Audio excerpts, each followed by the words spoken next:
Welcome back to our channel. In today's video, we are going to learn how to create edge banding. If you have already watched our previous videos, this lesson will be very easy for you to follow. If not, I suggest watching them first for better understanding. Okay, let's get started and dive into today's topic. First, click New, then select Banding from the drop-down. Enter the edge banding name. Finally, click Next.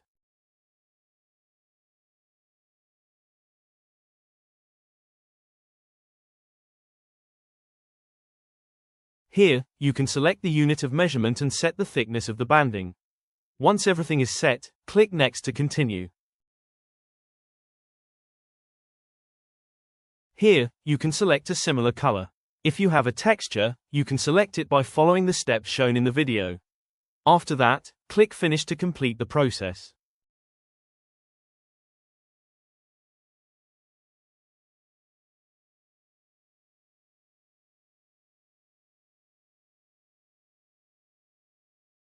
Now your edge banding is ready.